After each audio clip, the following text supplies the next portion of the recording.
Misalkan terjadi perpisahan atau apa, anak jangan ikut campur.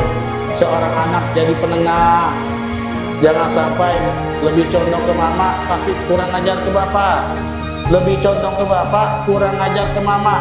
Sebesar apapun kesalahan orang tuamu, sebesar apapun khilafnya orang tuamu, jangan sampai kurang ajar sama orang tua. Kalau kita memang ada niat untuk mereka, siapapun yang mau menikah, usahakan dengan tenaga sendiri, dengan kekuatan sendiri. Misalnya memanglah takut dengan mungkin pacaran, dengan takut dengan fitnah-fitnah yang ada. Kalau misalnya orang tua kita ataupun bapak-bapak yang punya harta lebih, cepat-cepat nikahkan anaknya. Jelas, ayo datang pelajari tentang bab nikah, pelajari hak-hak seorang istri yang berbau dari Islam, yang dimana di situ syariat Islam ajarkan. Kau seorang muslim, belajar kepada mereka yang tahu tentang pernikahan, belajar kepada mereka yang tahu tentang etika dalam pernikahan, belajar kepada mereka yang mana di situ Islam mengajarkan tentang romantis untuk keluarga yang sakinah, mawaddah, warahmah. Ini terkadang terbawa sendiri, salah jalan, salah kaprah, salah pemikiran, beda pendapat dengan istri, banyak ngeluh, banyak ini. Karena kenapa? Kita yang mau menikah, sebelum menikah tanpa mempelajari tentang pernikahan, tanpa mempelajari tentang apa yang ada di kehidupan pernikahan. Karena butuh banyak toleransi dalam pernikahan, butuh banyak ngalah untuk laki-laki ya pagi. Karena watak wanita agak sedikit ego tinggi. Kita tidak bisa nak ngelawan terus-terusan. Kalau kita ngelawan terus-terusan, wanita susah. Jadi cara kita kelopkan wanita, kita iringi caranya, ikut. Tapi kalau dia salah tetap kita tegur. Kalau masalah hal-hal kecil jangan sampai dibesak-besakkan. Ngalalah kita sebagai orang laki, ngalalah kita sebagai seorang suami, jangan sampai hal sepele membuat pecah. Dan juga tolong untuk keluarga mungkin yang di situ ada bahasa kita, perpecahan antara suami istri, perceraian, jangan sampai anaknya diajarkan untuk membenci bapaknya atau ibunya. Terkadang kita sekarang begini, di sosmed banyak dengan perkataan, kau melepaskanku ketika anakku berumur 6 bulan, anakku kuasuh selama 5 tahun, aku yang biayainya, aku yang berusaha, kau sekarang mau datang, mau ketemu sama dia, enak ya kau. Anaknya didoktrin untuk durhaka kepada orang tua. Begitu juga seorang laki-laki, si istri kau pergi meninggalkan, sibuk pekerjaan, sibuk ini, sehingga anakmu tidak kau urus, aku pisah, kurus anakku dengan macam-macam, aku menjadi seorang ibu rumah tangga, sekaligus aku adalah bapak rumah tangga, menjadi ibu rumah tangga. Datang-datang istri pengen ketemu anak, pengen biasa. Biarpun kau urusan kau berdua, masalah kau berdua, jangan kau bawa anakmu. Jadi terkadang kita begitu. Permasalahan antara suami istri ataupun mantan suami atau mantan istri, anak diikut-ikutkan. Kau ajarkan ini anak untuk durhaka. Kau orang tua harus berusaha mengajar anakmu yang kebaikan. Permasalahanmu jangan ikutkan anak-anakmu. Jadi terkadang memang kita salah. Anak-anak diajarkan untuk kurang ajar sama orang tua, sama mama. Diceritakan tentang kejelekan bapak, cuman bapak kau dah ngedupun kau, dah ngasih nafkah, dah gini, Allahu Akbar. Begitupun juga ibu kau, dah ada begini sama kau, dah ada perhatian. Jangan sampai diajarkan orang tua kita. Kalau bisa kita nasihatkan, biar macam manapun itu adalah ibumu, itu adalah bapakmu. Kau harus berbakti kepada dia. Darahnya mengalir di tubuhmu, pikirannya ada di tubuhmu, gennya ada di tubuhmu. Gitu ngajar anak. Jangan diajarkan untuk kurang ajar sama orang tua. Permasalahan itu jangan sampai kau bawa ke keluarga yang lain atau ke anakmu. Ini terkadang memang sering terjadi untuk orang laki-laki ataupun seorang suami yang punya mantan istri, punya anak, diajarkan anaknya untuk kurang ajar kepada istrinya ataupun sebaliknya. Jangan sampai. Ajarkan kebaikan untuk anakmu, berbakti pada mereka, menghormati orang tua, menghormati orang yang lain. Maka kalau kita melihat kejadian kayak itu, maka seorang anak itu kenapa bisa macam itu? Karena jelas dari awal diajarkan tentang keburukan. Macam mana kalau aja besar? Ajarkan kebaikan, ajak mereka ke tempat yang di situ diajarkan tentang sunnah-sunnah Nabi, syariat-syariat Nabi, tentang etika-etika, adab. Kita tidak bisa, tidak mampu. Taruh tempat orang yang bisa mengajarkan dan mendidik dia. Itu dalam keluarga. Begitu mereka. Sayyidah Khadijah macam mana punya anak banyak dari suami yang dua, akhirnya diutus ke yang lain. Ketika datang sama Nabi Muhammad, ketemu sama Nabi Muhammad, menghormati Nabi Muhammad. Begitupun juga untuk ayah tiri. Nanti misalnya seorang ibu telah menikah, seorang bapak yang telah, jangan kau hormati ayah tirimu, jangan kau hormati ibu tirimu. Itu adalah ibu tirimu karena dia termasuk ibumu dan bapakmu secara sempurna, tapi bukan kandung. Ajarkan mereka kebaikan, penghormatan kepada mereka yang punya dalam musaharah atau musaharah, dalam periparan atau menantu dan ibu tiri. Ajarkan mereka kebaikan untuk menghormati. Jangan sampai terjadi di antara orang-orang sekitar kita mengajarkan anaknya untuk kurang ajar kepada orang tuanya. Sekalipun permasalahan itu terjadi antara dua suami istri, anaknya tidak boleh ikut-ikutan. Terkadang juga seorang anak melihat kayak gitu, mohon maaf, misalkan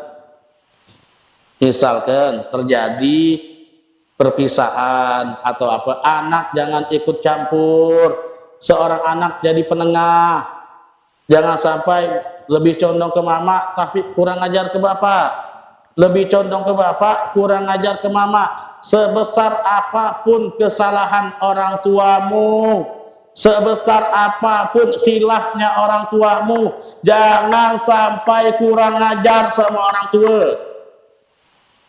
Manusiawi, mereka masih punya hak untuk dihormati sebagai orang tua. Bagaimana para sahabat-sahabat dulu? Orang tuanya ada yang kafir, ada yang belum muslim, ada yang belum ini. Tapi apa diajarkan sama Nabi Muhammad, dicontohkan sama Nabi Muhammad, diarahkan sama Nabi Muhammad, kau hormati orang tuamu. Selama dia orang tuamu, tetap hak dia sebagai orang tua kau tunaikan. Ini terkadang-kadang permasalahan. Waduh, bapakku nih maupun mamaku begini. Ingat, kau tetap harus membela yang benar, tapi ada etika.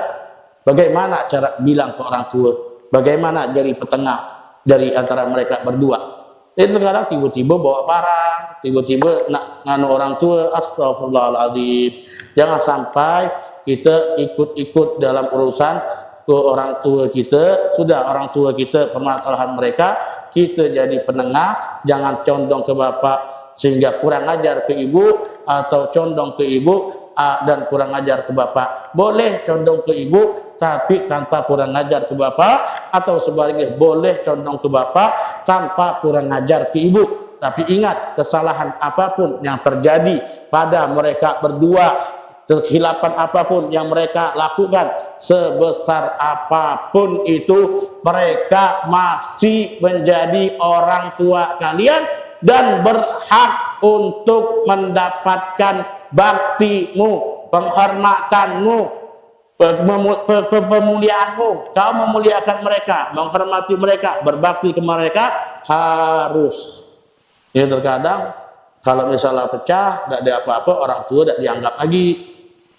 Jangan sampai, karena darahmu mengalir di dia, kau nasabmu menyambung pada dia. Bahasa kita, tidak ada istilah seorang bapak putus sama anak, tidak ada. Ada dibilang mantan bapak, ada dibilang mantan anak, tidak. Kalau dibilang mantan suami, mantan istri, bisa. Tapi kalau mantan anak, mantan bapak, tidak ada. Dan dalam Islam, hal pemutusan nasab cuma dalam satu hal, yaitu li'an.